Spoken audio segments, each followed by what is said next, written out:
bakunzi bateze etage turabaye kaze mu kiganiro ukuri aho kuno mugoroba dufise mutumire aza kutubwira kuri Yesu ninde. Yesu agiye tumuhe akanya yivuge uwariwe. Urakoze cyane, nitwa Muhayimana Ange Michel. Urakoze cyane. Yego merci. Hirya no hino ku isi turumva bavuga kuri Yesu mu mashinga atandukanye, baramwigisha mu barabara, eka mu bintu bitandukanye turumva bavuga izina rya Yesu. Mbega Yesu ninde? Urakoze cyane kuko ico kibazo ubajije. Abantu benshi nivyo nkuko bivuze baravuga Yesu Kristo. Hama hariho n'abadakijijwe mbere banamuvuga. Kw'isi bamwita amazina menshi, haramwita umuvugishwa, haramwita intumwa, haramwita umuntu nk'abandi, haramwita umunyabwenge bita mu gifaransa umufilozofe, bamwita amazina menshi. Ariko Bibiliya igiye kuyiraba urasangamwo insobanuro y'izina Yesu hamwe na Kristo. Yesu bisigura ngo umukiza. Umukiza amakristo nabyo bisigura ngo wasizwe amavuta canke niwe Mesiya. Rero uteranije Yesu Kristo bisigura umukiza yasizwe amavuta. Bisigura iki? Nuko ari umuntu ari we umukiza afise ububasha. Imana yatoranije igaha ububasha bwo gukiza abantu. Rero ntibisigura ko umuntu avuze ngo Yesu Kristo gehema mawiwe na pawe bamuvyara ntamwise Yesu Kristo.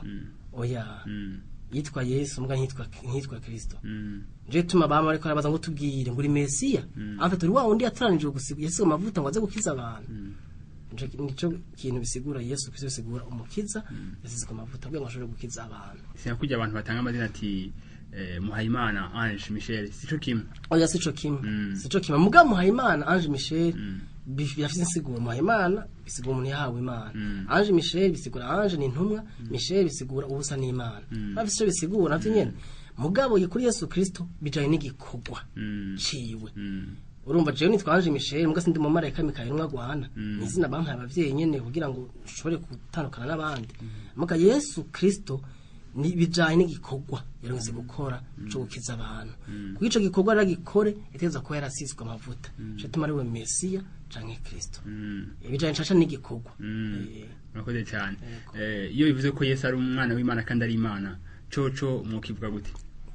Yesu kuba mu umwana w'Imana akongera akaba Imana.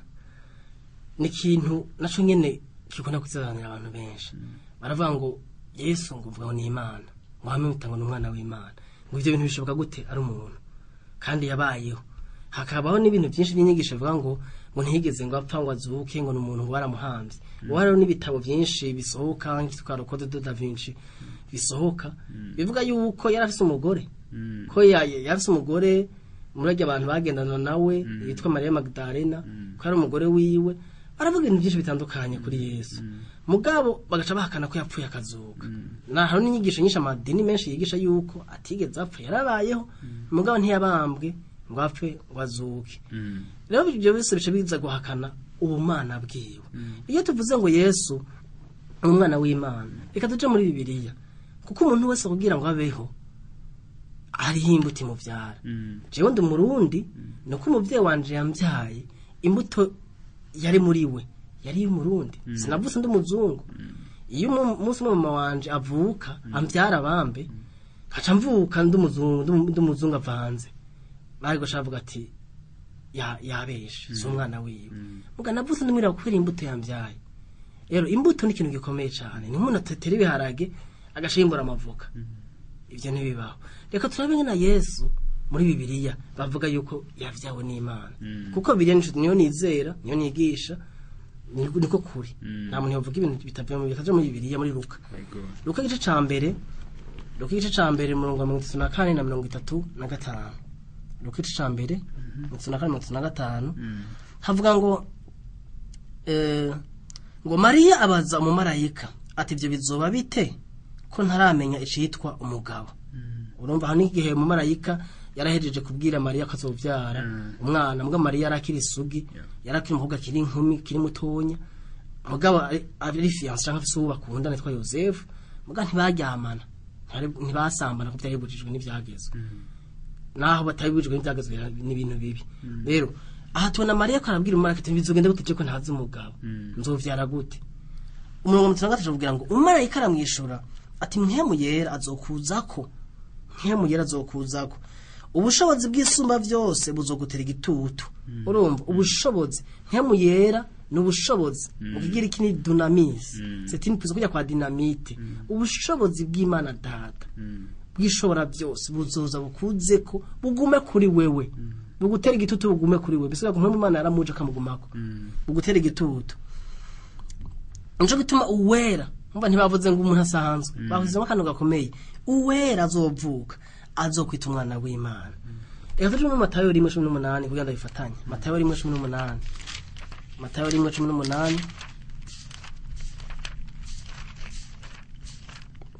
havuga ngo ukuvuka kwa Yesu Kristo kwabaye gutyo nyine Mariya yarakowe na Yosefu ataramurongora bamubona afise inda yavuye kuri mpemu yera urumva avuze ngo mpemu Imana ngo azokuza amutera igitutu mufite mu uzovuka azokwitwa wera w'Imana hanyuma ashavuga ngo Mariya nawe yari afise inda ngo bamubonanye ngwinda yavuye kuri mpemu yera mu yandi majambo ntiyarinda ya Yosefu yarinda ya mpemu yera nuko imbuto cyo kwita semence mu gifaransa kujya ku mugabo afise imbuto kugira byare hari imbuto abafise muri zizima imbuto yagiye muri Mariya mwinje mu gihe mareka yamubwira mpemu Imana yamuje akamutera igitutu nuko imbuto yamwinjiyemo semence yinje muri Mariya ari imbuto y'Imana ari mpemu y'Imana ari bwo ubushobozi bushobora kurema rero Yesu ni umwana w'Imana ko yabyabona mpemu w'Imana aho nahantu hakomeye cyane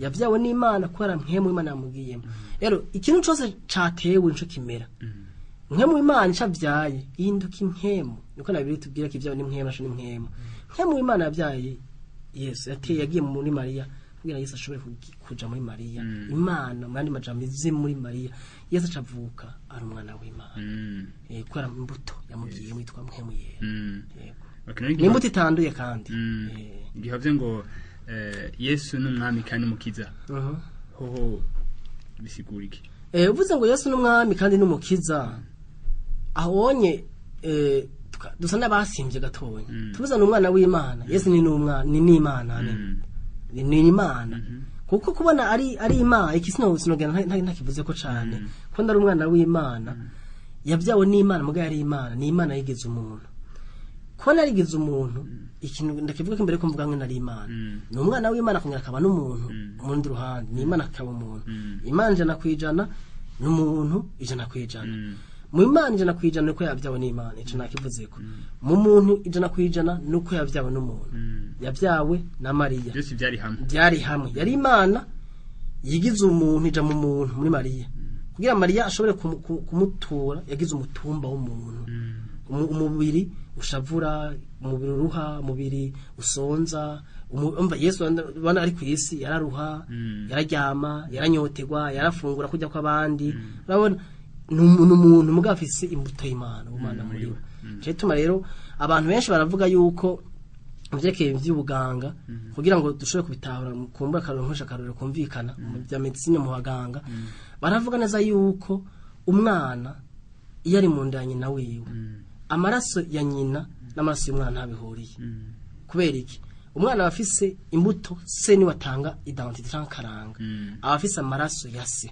cyo tubone umuntu avutse babaza ngo se ninde kubera iki babashaka kumenya wamubyaye ninde rero avuka ari umuntu afise amaraso ya se wiwe aho Yesu niho yabyawe n'Imana mwema rero ikindi nako ndavuga yuko umwana ari mu nda ya nyina wiwe ntibahuza amaraso cyo tuma nk'umwana ashobora kuvuka mama we yaragwaye dufate nk'ingwara nk'umugara agwaye nka sida uwo mwana akavuka akomeye kandi nyina yaragwaye kubera iki ntaho bahuriye amaraso yabo ntahura nje tuma afise ikintu kimu atekeye umwe ari mu nda yiwe akumbura abaganga nibaza ko bashara no kumenyuza ikindi kibahuza ni kiya kibicita uruzogi je tumwana ko afungurira mu ruzogi nta kindi kintu kibahuza nta maraso nashaka kuvuga ngo amaraso na nyina wiwe ibyo ntibibaho ibyo Imana mu kubikora ko bikora iki ariko bikora iko yumvira Yesu mu kurema kugira Yesu niyaja mu nda ya Mariya ntazogire amaraso ya Mariya azogira amaraso y'Imana gusa mutumba afise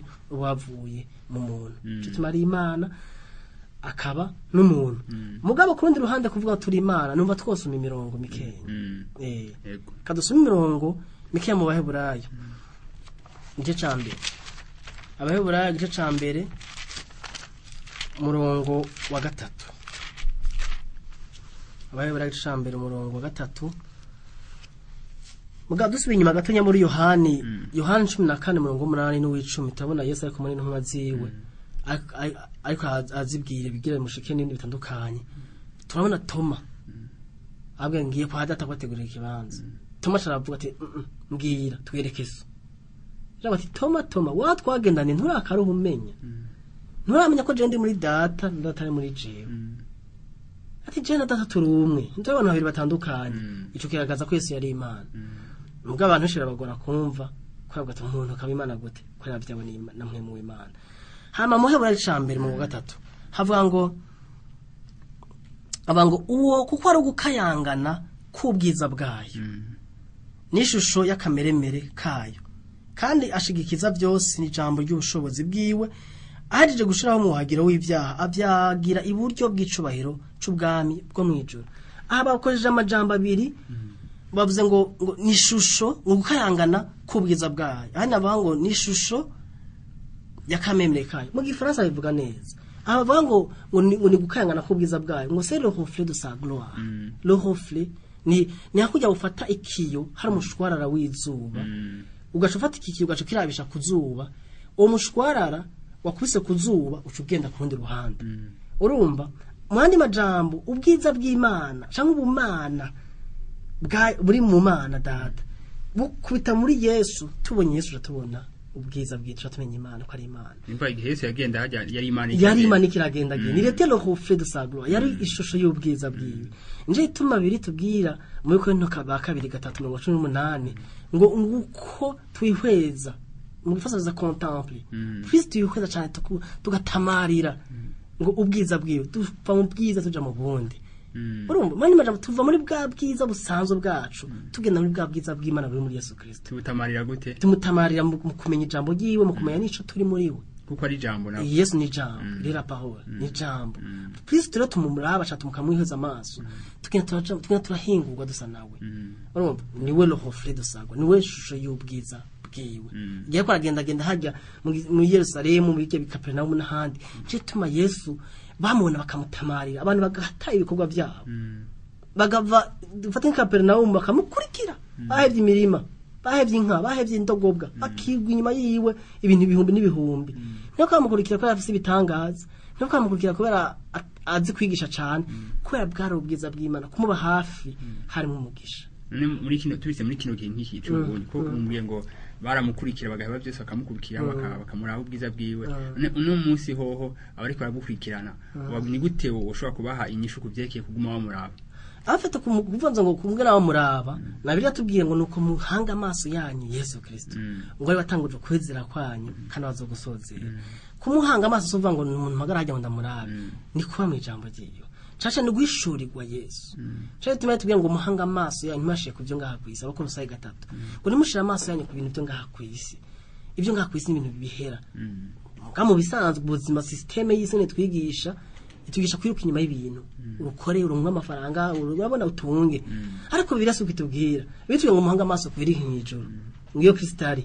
Mane majambo mwigi ijambo ry'Imana rihingura ivyumviro vyanyu kuburyo ivyumviro vyanyu byuzuramwo Yesu mubwirwe Yesu mutahure Yesu uzosanga wagiramera nkawe urumva uzosanga ugiye wiyumvira nkawe uvuga nkawe ubaye nkawe urashika ahantu ivyisi taco bikugira ko ingaruka nini nusanga ubaye nk'abandi bantu uyumvira nk'uwo mwijuru kuko ubuzima bwacu bwigijwe mu Mana mwijuru muri Kristo Yesu numva ni muri go ruhande bisa nuko niko twomuraba kwishurwa Yesu mwijambo okay areka ntegereje ngo umwami kandi mukiza cyo mukivuze kwiki Yesu n'umwami n'umukiza kubera kona ari umwami Bibiliya tubwira neza yuko igihe umusore wa Matayo 1:21 hahita twasomye gatonya munsi yaho bashavuga bari kwabwira umareka ngo azo kwitwa umukiza Tavuze Yesu Yeshua mu gihe burayi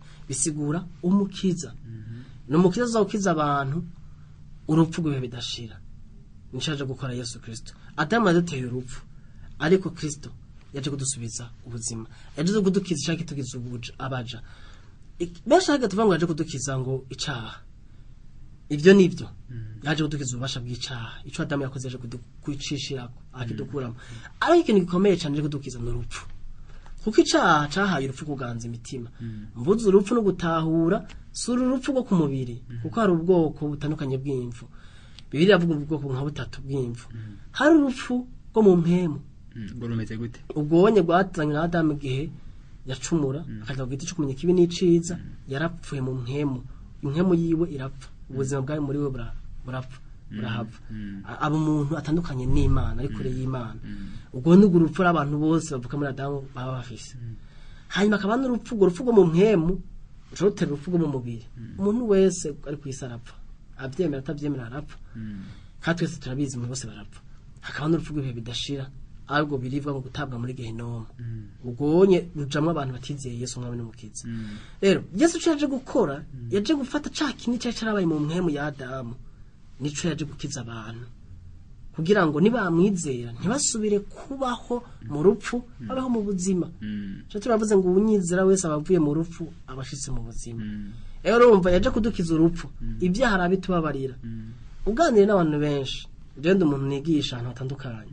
Iyo ukuragana n'abantu benshi uzumva kubwiye ngo baje uwo mwakirijwe iki, benshi ntibazi ico bakijijwe, ntibazi n'agakiza cyarico.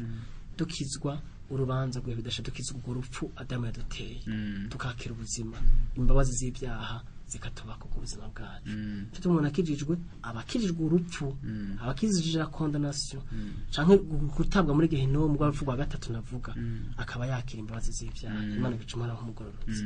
Aho rero no bavuze ngo n'umukiza, tuvuze ngo n'umwami naho n'umwami, kuko biratubwira amaroma c'icumi ngo 9 no 10, hatubwira neza yuko ngo niwizera ukatuza kanone ko Yesu ari umwami, ukabyatuza n'akana kawe ukabyiza n'umutima uzuronka agakiza kandi wakiri kugororoka.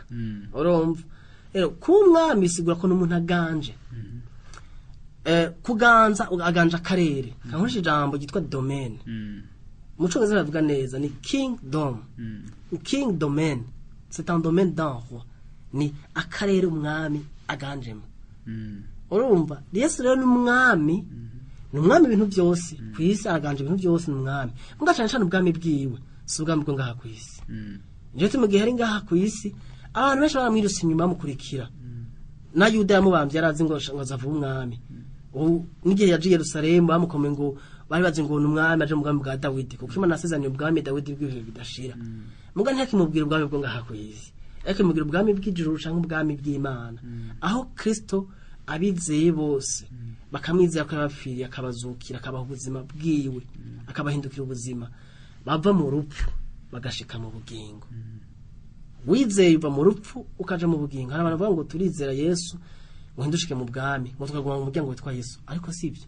Twebwe twizeye Yesu ntituguma mu muryango witwa Yesu, twinjira mu bwami.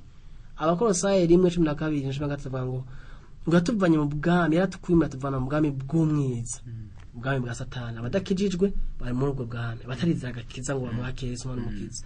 Haba bamwizeye nabo data yaratwimuye. Siko mushaka kwa muri kumwe n'undi muntu mbwa mutaye ubwami bumwe, ibyo kandi muri mu gihugu kimwe kandi no mu nzu. Tureke mu gihugu kimwe, n'umugabo n'umugore, umugabo n'umugore bashobora kuba babana, umwana mu bwami bw'umwiza, undi mu bwami bw'umuco, kandi ababoneka gutya mu buryo bugaragara. Mu buryo bugaragara ubwami rero twebwe turimo si ubwami buboneka, ni c'est un royaume invisible mu gifaransa, n'ubwami bw'umuhemu. Yesu giye ko aragendagenda yabwiye ngo iki muri Luka 10:20 avuga ngo azogiye batababwira ngo ubwami ngo buri haje cyangwa ngo buri hariya, ngo bazi ko ubwami buzaba buri muri mwebwe. Tubwiye twiza Yesu twakiriye ubwami, twakiriye umwami, twakiriye n'ubwami bwiwe, tutara mu ubwo bwami bwiwe.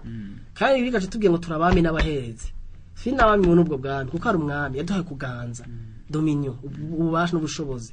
Je tuma bitubwiye ngo usana abakinye ngo dutungishije benshi, turi ubwami butaboneka. Rero birashoboka ko umuntu akijijwe n'udakijijwe baba bari kumwe mu buryo bugaragara, bari ku isi bose, bashaka ko bavuga nshaka abana mu nzu ari umugabo n'umugore canke abavukanye canke abagenzi canke bakorana, muga mu buryo bw'impemo, mu buryo mwisi y'impemo itaboneka, bari mu bwami bubiri. Kandi destination ni zibiri, abo ariko baraja n'ahantu habiri hatandukanye. nabo bimwe bimwe baravye uvuga ati nta batandukane n'abandi aho ni ibanga ry'Imana riri ko dushitse mu bwami butaboneka umwami ari Yesu ni iki kiryoshe muri ubwo bwami bwa Yesu ubwo bwami bwa Yesu nuko Yesu atadutwaza umukazo ubwami bw'isi abatwaza isi bayitwaza umukazo urabona abatwara isi kose harimo akantu ko gukara umwami w'isi abari umuntu yubashwe avuga ijambo bose bakacugumira akabakarira ko Yesu natutwaza umukazo mu bwami bwa Yesu n'amahoro n'umunezero n'ubushobozi muri mwe muyera urumva n'ubwami mu rukundo n'ubwami umwami afitwararitse n'ubwami umwami adukiza ingwara adukiza ubukene adukiza ikintu n'umwami aduha ubugororotsi bwiwe muri ubwo bwami rero n'ubwami atakuryana bibayo urumva n'ubwami bw'amahoro kandi ubwakiye ku rukundo urumva naho ubwami bwacu butandukanye n'ubwami bw'amahoro bwo kwisi n'umuntu hinjiye gute muri ubwo bwami bujamo mu kwizera turabona muri Yohane 3 Nikodemu abajije Yesu nyumva Nikodemu ari umuntu yize amashuri ya Bibiliya ibyakiragiye ibyagezwe barabafarisayo bize cyane akumva Yesu avuga ko Yesu avuga ubutumwa bwiza bw'ubwami ugiye muri Luka 4:43 aravuga ngo nkuye kuvuga ubutumwa bwiza bw'ubwami bw'Imana no mu bindi bisagara kuko ngwaca narangise gukora yari misiyo yo kuvuga ubutumwa bwiza bw'ubwami ugiye muri Luka 8:1 ngo Yesu yagendagenda mu bisagara hose avuga ubutumwa bwiza bw'ubwami intumwa zirungitse zubye ati genda mvuga ubutumwa bwiza bw'ubwami urumva muri ubwo bwami rero umuntu yinjiremo Nikodemu yaramwaje ati no kora iki uganda bwinjiremo Yesu ambwiye ngo iki kuye kuvuga bwa kabiri ntitubujamo ubwo bwami uko nyene ngo ndango no musi ndavyumviriye cyangwa uko nagiye mu idini kanaka hari abantu byitiranya ngo nagiye mu idini kanaka cybaza ngo ni kwinjira mu bwami oya no kuvyagwa bwa kabiri uco maze ne kubyaga umuntu avyago bwa gute Yesu yarabwiye Nikodemu ati byago mu kwina mu mazi no mu mpemu acambwa ati ivya ni mpemu kuvya ni mubiri n'umubiri ni mukwizera Yesu umwami n'umukiza cyatuma Yesu yavuze ngo uzonyizera wese urumva azobavuye mu rupfu agiye mu bugingo muri bwa bwami bw'isi bwa Satani harimo urupfu mu bwami bw'Imana harimo ubugingo Yohane 1:12 atubwira ngo nuko rero abamwakiriye abamwizeye bose yabaye basha gucika abana b'Imana niyo batavyawe n'umugore canke umugabo so yipfuje n'umugore ngo katuvyara umwana ariko ngo bavyawe n'Imana ndakunda umupastor yitwa Pastor Chris akunda kuvuga ijambo ngo bavukiye mu cumba c'Imana afite Imana yaraplanifye aho iba iratuvyara muri Kristo Yesu kugira abwinjiremo rero bisaba kwizera Yesu conyene okay murakoze cyane kuvyo muje kutubwira hari handi bavuga ngo Yesu ni Adamu wa nyuma kandi muhezi mukuru coco ni gute mushaka kubidusigurira ico ni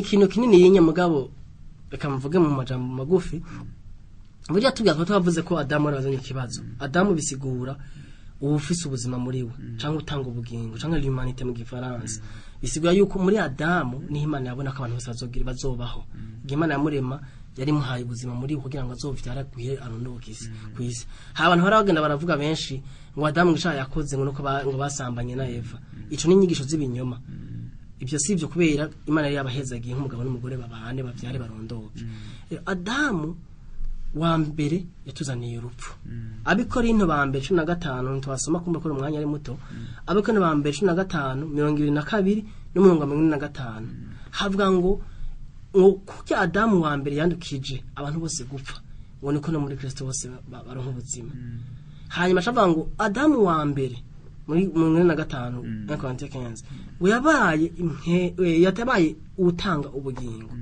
mu gifaransa bavuga ngo c'est une âme vivante en fait tanga ubuzima bwo mu mushaha ngo ariko Adamu uhanyuma cyangwa akaba ari we Yesu Kristo ngo yabaye impemu itanga ubugingo un esprit vivifiant mbo baratandukanye umwe atanga ubuzima bwo mu mpemu we ni Kristo undi atanga ubuzima bwo mu mubiri we ni Adamu wocumaze tone kwere kitwa Adamu Yesu Kristo yitwa Adamu ni kwera muri Yesu Adamu bisigura ufise ubugingo utanga ubuzima rero Kristo Yesu nkuko yitwa Adamu nuko yazanye ubundi bwoko bw'ibyaremwe babyita gusyo byaremwe ibyaremwe bishashe yazanye ubundi bwoko hari ku isi hari ubundi bwoko bushashe bwitwa abari muri Adamu hanyuma nibo jewe na wewe n'abandi bose bakora turaba n'abandi bose bari ku isi bize Yesu umwe n'umukiza bacise abana b'Imana bagiye muri Adamu hanyuma ari we Kristo abaha ubuzima abasubiza bwa buzima Adamu wa mbere yatakaza kuko we Adamu yamaze gucumura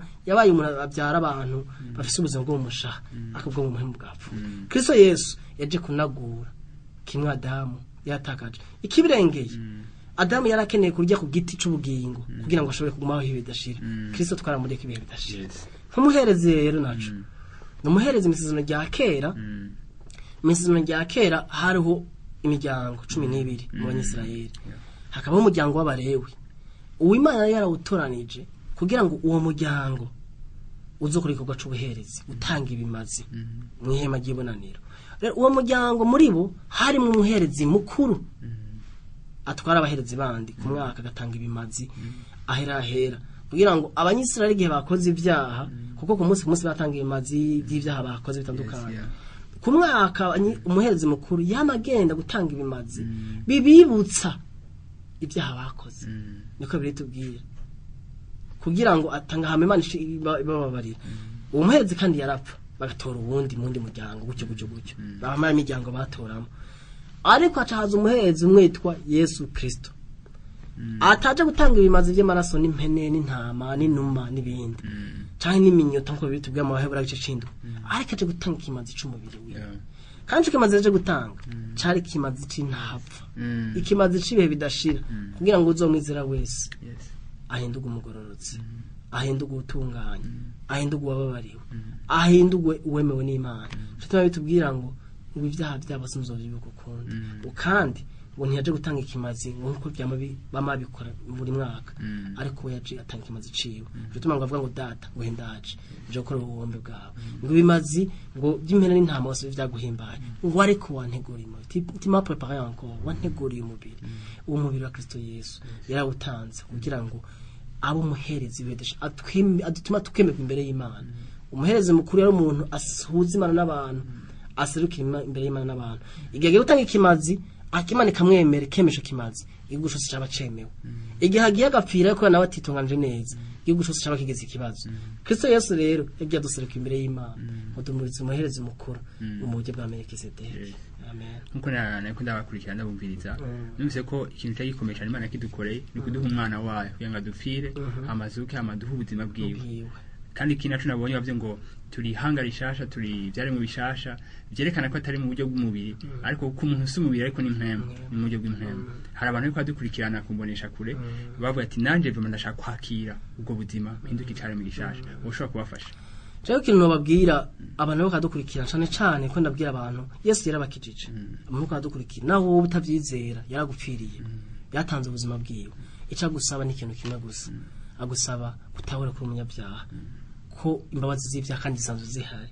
yaziteguye Kristo Yesu ko agukunda ko ye gutanga ikimazi c'ibyaha ubyizere umwakira mu buzima bwawe si ibintu birebire ni kwizera no kumva ibi twavuze ukabyizera hama ukabyatoza akanwa kawe urasubira mu amajambo guti mwami Yesu uyu munsi ndahisemo kukwizera nk'umwami n'umukiza w'ubuzima bwanje urakoze ko mvutse ubwa kabiri njize cyane gishasha atarubanza rukindiko amen aya majambo kaba yavuze arahindi ubuzima bwawe twese nibyo twakoze sama jambo gusa ko nyene aya majambo twavuze ari Yesu yaje muri wewe guhindura ubuzima urondera ishengero ushaka gufasha canke ushaka gutelefona ngaho kuri televiziyo bashaka gufasha urakoze yego murakoze cyane kubyimba mu yema dushikira biciye mu jambo ry'Imana nakoze ndiza ko nundi munsi twatumira muzo ukuri nzokwamanza rangira ngo ntumira kuva kwandusha ku munsi w'Imana